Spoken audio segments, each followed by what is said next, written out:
क्या करेंगे आप अगर कोई आपके घर पर, आपके मकान पे, आपके घर के दरवाजे पे, आपके कमरे में ऐसी कोई चीजें फेंक दे जिनसे आप सख्त नफरत करते हैं या जो आपके लिए एक तरह का पाप है, तो आप क्या करेंगे? आप शांत बैठे रहेंगे? श्री विद्यादास जी महाराज सिर्फ 20 साल के थे जब उन्होंने मंत्र की दीक्षा ली, और दीक्षा लेने के बाद वो पैदल ही चारों धामों की यात्रा पर निकल लिए। सोचिए, हम तो आज सोच भी नहीं सकते हैं पैदल चलने के लिए। खैर, उन्होंने नेपाल, पशुपतिनाथ, मुक्तिनाथ, कामाख्या, ज्वालाजी, अमरकंटक आदि बहुत सारे तीर्थों की यात्रा की। मतलब उन्होंने करीब करीब 7 साल में देश भर में भ्रमण किया। अयोध्या जब वो लौटे तो हनुमान जी ने उनको आदेश दिया, वहां पर एक मणि पर्वत है, वहां पर बैठकर वो तपस्या करें। और हनुमान जी ने उनसे कहा कि उनको मणि पर्वत पे 12 साल तपस्या करनी पड़ेगी, और हनुमान जी खुद उनकी परीक्षा भी लेंगे और उनकी रक्षा भी करेंगे। बस उनके लिए वहां पे झोपड़ी बनवाई गई और उन्होंने वहां पे अपनी तपस्या शुरू कर दी। विद्यादास जी बहुत ही सरल सादा जीवन जीते थे। वो एक समय फलाहार करते थे, बाकी पूरे दिन अपनी पाठ पूजा में व्यस्त रहते थे। जो आसपास के लोग थे वो उनको कभी कभी बहुत परेशान करते थे। वो क्या करते थे कि उनकी झोपड़ी पे कभी भी मांस के टुकड़े फेंक देते थे, लेकिन विद्यादास जी कभी विचलित नहीं हुए। ना वो विचलित हुए, ना गुस्सा हुए, ना दुखी हुए। वो कुछ नहीं करते थे। वो सुबह उठते थे, खुद सफाई करते थे और फिर अपनी दिनचर्या में लग जाते थे। ये उनका रोज का रूटीन था।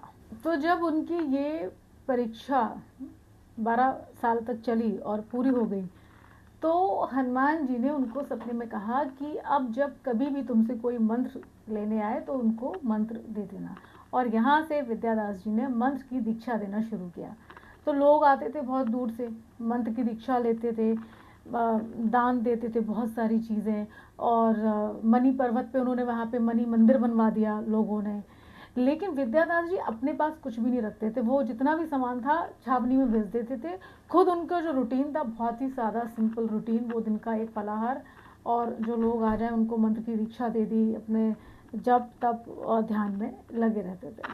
और जब विद्यादास जी के शरीर त्यागने का समय आया तो उन्होंने लोगों को ऐसा बोला कि उनको स्वयं हनुमान जी और शंकर जी लेने आए और दिव्य विमान लेने आया है। ये मैं यहाँ पे पॉइंट आउट करना चाहूँगी कि ऐसा कहा जाता है, अब वो तो जब आप खुद ही उस चीज़ को फेस करेंगे तो ज़्यादा जानेंगे, बट ऐसा कहा जाता है कि वो सारे साधु संत जिस जिस भगवान की शरण में रहे हैं और जिन्होंने बहुत तपस्या से अपना जीवन व्यतीत किया है, जब उन्होंने शरीर त्यागा है तो उनके वो जो इष्ट प्रभु थे वो उनको स्वयं लेने आते हैं और वो अपने ही इष्ट प्रभु के धाम जाते हैं। और यहाँ पर एक और चीज़ मैं आपको बताऊंगी।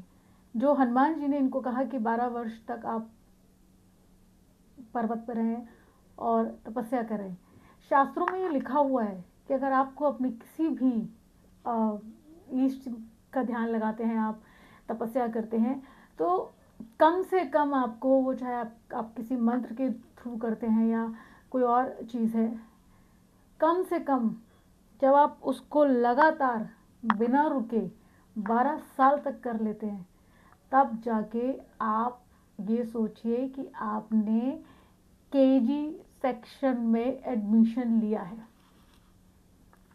अगर आपको चाहिए कि आपका थोड़ा भी कनेक्शन अपने ईस्ट से स्ट्रांग हो, तो कम से कम 12 साल तक आपको आपका जो भी पूजा का तरीका है उसको कंटिन्यू करना पड़ता है। ऐसा देखिए इस कहानी में भी आया है और ऐसा मैंने बहुत जगह पढ़ा है और बहुत जगह सुना है।